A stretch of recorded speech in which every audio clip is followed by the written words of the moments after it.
Most small businesses treat every customer the same, sending the same message to the person who bought yesterday and the person who vanished a year ago. That is a waste because those two people need completely different things from you.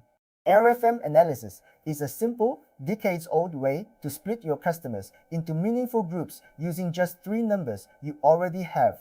Today, I want to explain what RFM is, how to build it from your own sales records in a spreadsheet, and how to use it without overcomplicating something that is meant to be refreshingly blunt. I reach for this whenever a customer list has grown too big to hold in my head. It does not need software, machine learning, or anything fancy, and that is the point. It takes three facts you already record about every customer and turns them into a map of who actually matters. I have watched people skip past this looking for something more sophisticated and then come back to it, because for a solo operator, it delivers most of the value of fancy segmentation with almost none of the effort. What RFM stands for? RFM stands for recency, frequency, and monetary value, three questions asked about each customer. Recency is how recently they last bought from you. Frequency is how often they have bought overall. And monetary is how much they have spent in total. That is the entire framework. Three numbers pulled straight from your order history that together sketch a surprisingly rich picture of each customer. The genius of it is how much it explains with how little, which is exactly what you want when your time is the scarcest thing you own. Mutuancy. These three were not chosen at random.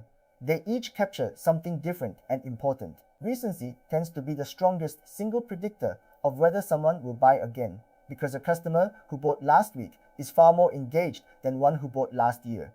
Frequency tells you about loyalty and habit, whether buying from you is a one-off or a routine. And monetary tells you about value, how much a customer is actually worth. Together they answer, are they still around, do they come back, and do they spend, which is most of what you need to know. Recency in practice. Start with recency because it is the most powerful and the easiest for each customer. Note the date of their last purchase and work out how long ago that was. A customer who bought 2 days ago is a very different prospect from one who last bought 14 months ago, even if their total spending is identical. Recency is your early warning system.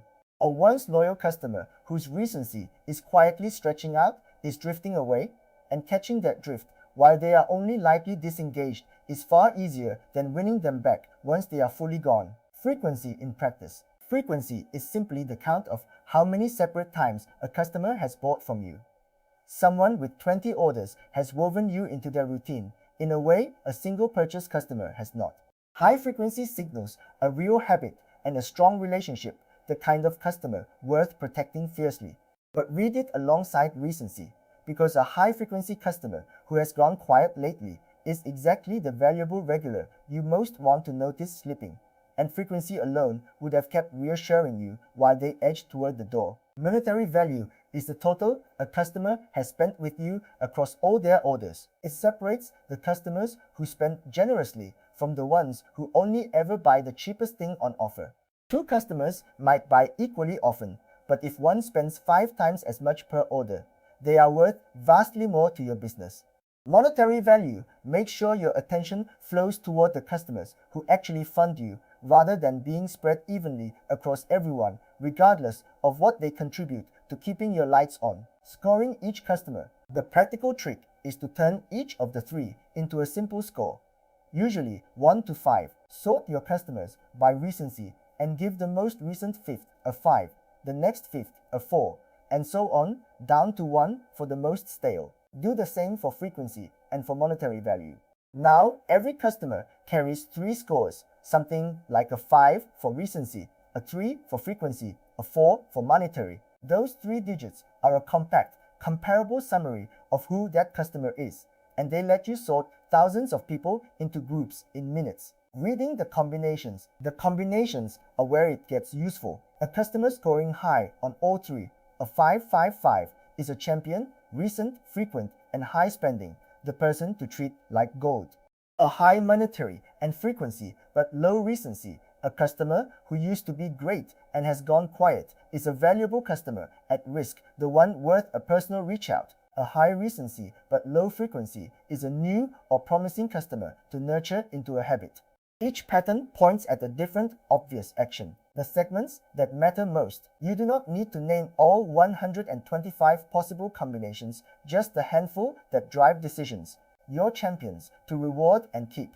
Your at-risk former regulars to win back before they are gone for good. Your new customers to guide toward a second purchase. Your big spenders who buy rarely to encourage more often. And the long gone, low value group you can mostly stop spending effort on.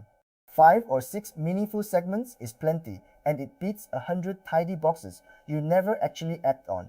Turning segments into action. The whole point is doing something different for each group, and the actions are usually common sense once the segment is clear.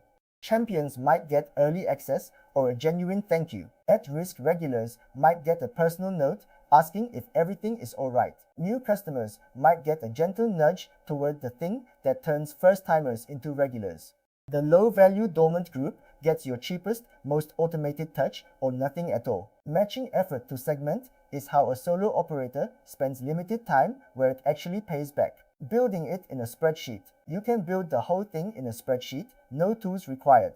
1 row per customer, columns for their last order date, their order count, and their total spend. Add 3 more columns that rank each into fifths and assign the 1 to 5 scores. A final column can label the segment based on the pattern. An afternoon of setup and then a monthly refresh gives you a living map of your customer base. I genuinely prefer this to fancier tools for a small business because I can see exactly how every number was produced, how often to refresh. RFM is a snapshot, and customers move between segments constantly, so it needs refreshing to stay honest. A champion who stops buying slides toward at risk. A new customer who catches the habit climbs toward champion. Rerun it monthly or at least each quarter and watch the movement between segments because the movement is often more informative than any single snapshot. A customer sliding out of your best group is a story worth acting on, and you only see it if you rebuild the map regularly rather than once. Where RFM falls short. Be honest about its blind spots. RFM looks only backward at what customers have already done, so it can miss a brand new customer with huge potential who simply has not built up history yet. It ignores everything about why people buy, what they bought, and how they feel. It treats a customer purely as their transaction record. That is a real limitation, and it means RFM is a starting point for knowing your customers, not the finished portrait, especially for a young business without much history to score in the first place. Do not over-engineer it. A final caution, because people love to complicate this. The temptation is to add more factors, finer scores, more segments, until RFM becomes the sophisticated model it was never meant to be. Resist that. Its entire value is being blunt and fast, giving you most of the insight for a tiny fraction of the effort. If you find yourself building something elaborate on top of it, you have probably left the zone where RFM earns its keep. Keep it simple. Act on the obvious segments and let it stay the quick, endless tool it is. Start with recency alone. If the full 3-number version feels like too much to begin with, start with recency by itself because it carries most of the predictive weight anyway. Simply sorting your customers by how recently they bought and grouping them into recent, slipping, and long gone already tells you most of what you would act on. You can layer frequency and monetary value on later once the habit is set. Do not let the full framework stop you from starting because a rough recency split you actually use beats a perfect RFM model you never quite get around to building. It makes a personal touch scalable. The real magic of RFM for a small business is that it makes a personal touch scalable. Knowing exactly which 20 customers are your at-risk champions means you can send 20 genuine, personal messages instead of one generic blast to thousands. That is a level of care big companies cannot match and small ones usually waste by treating everyone the same.